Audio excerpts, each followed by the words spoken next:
Hello guys, आज मैं एक सोहर गीत लेके आया हूँ। अच्छा लगेगा तो प्यार दुलार बरसाना, कमेंट बॉक्स में जरूर से जरूर बताना। ससुरुला गावे फुलवारिया ता फुलवा तोड़ा ना गईले फुलवा तोड़ा ना गईले हो ससुरुला गावे फुलवारिया ता फुलवा तोड़ा ना गईले फुलवा तोड़ा ना गईले हो ललना फुलवा में बैठई बावरवाया चराली पिटी गईले चराली पिटी गईले हो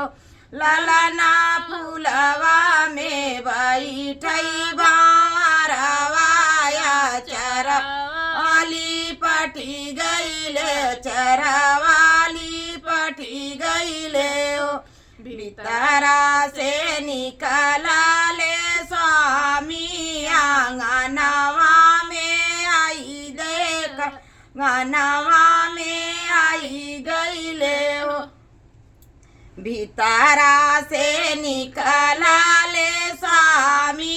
आंगनवा में आई के खड़ा भइले। अब हमारा बहुत भीतरा से निकला ले स्वामी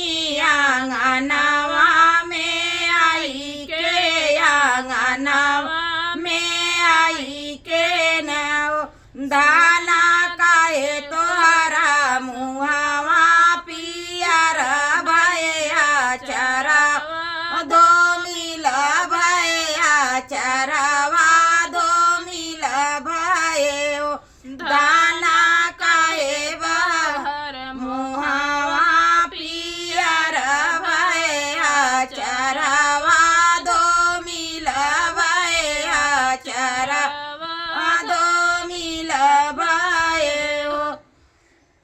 ससुरुला गावे फुलवारिया तल फुलवा तोड़ा ना गईले फुलवा तोड़ा ना गईले हो पियावा फुलवा में बैठई कालान चरावाली पटी गए चरावा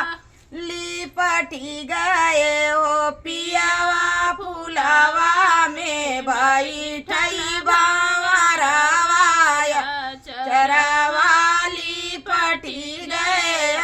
चरावाली पटी गए हो दे तू ना मोनिया छुरिया दे तू ना दानी दे तू देऊ नाम छुरिया काटरिया तबगिया घुमाना जई बई बगिया घुमाना जई बइयो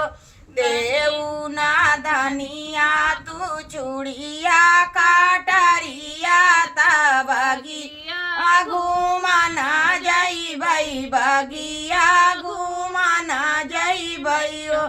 दाना बगिया में दाना बगिया में बैठई भावरवा भावरा मारी आई बई मारी आई बइयो दाना बगिया में बैठई भावरवा भावर मारी आई बई भावर ससुरुला गाँव फूला बगिया ता फूला तोड़ा ना जई बई फूलवा